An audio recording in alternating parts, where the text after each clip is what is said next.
Bilang isang anak, anong klase ng relationship o ugnayan ang gusto mong mayroon kayo ng magulang mo? Ano po, parang normal lang naman po, parang katulad ng sinabi ng nanay ko, parang tropa-tropa po. Pero dapat sumusunod pa rin sa mga payo o utos ng magulang. Para po sa akin is yung magkaroon po kami ng kahit unting time para mag-bonding or lumabas lang po saglit kahit unting oras lang po. For me po, yung pakikitungo po sa akin ng magulang ay yung parang masaya po, parang pinapaintindi po nila sa amin yung mga, kung may mga nagawa po kaming mali. Anong inaasahan mong pagbabago sa relasyon ninyo pagkatapos ng pag-attend nyo sa programa?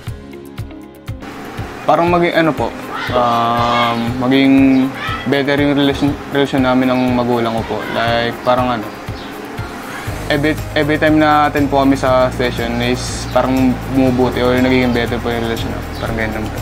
Di na po ako magpapatigas ng ulo kay mama, yung magbabago na po yung ugali ko.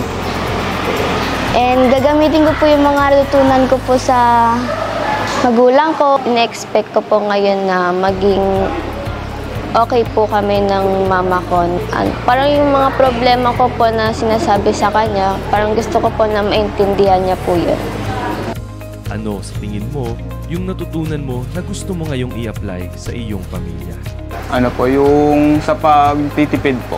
May times po kami na na kukulangan sa supay or pagkain po. Kasi may time rin po na kami po ng ate ko masyadong magastos. Tapos kung ano pinapabili kay mama na hindi naman kailangan.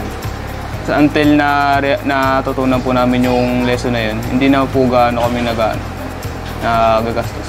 Yung pag-ipon po ng mga pera para kung kailangan po namin, doon na lang po kami kumuha sa inipon po namin. Yung pakikipag one-on-one time po sa magulang. Parang yun po kasi yung paraan po para po makipag-communicate po ako sa magulang ko. May mensahe ka bang gustong sabihin sa iyong magulang? Para sa parents ko, salamat po sa lahat ng sakripisyo na ginawa niyo sa akin. Simula nung kami bata, ayun lang po. Thank you po dahil po pinayagan niyo po ako na dumalo po dito sa MAPA Teens para mas luwaw ko po ang aking kaalaman and para mas maging mabuti pa po akong ate sa mga kapatid ko po. Kasi po, thank you mama kasi naiintindihan mo lahat ng problema ko kahit maliit na bagay. Parang thank you kasi inalagaan mo kami, hindi mo kami pinabayaan. Maaari po ba kayong magbigay ng mensahe sa Joy Nostalgia Foundation? Salamat po sa lahat ng tinuro nyo and sa pagbigay ng time sa amin. Ayun lang po. Thank you po JNF dahil po binigyan niyo po kami ng pagkakataon na mas lumawak pa po ang aming kaalaman tungkol sa mga hindi pa po namin nalalaman tungkol po sa pag-iipon ng pera, ng mga budget. Yun lang. Salamat po kasi nabigyan niyo po ako ng time para po makipag-communicate sa magulang ko.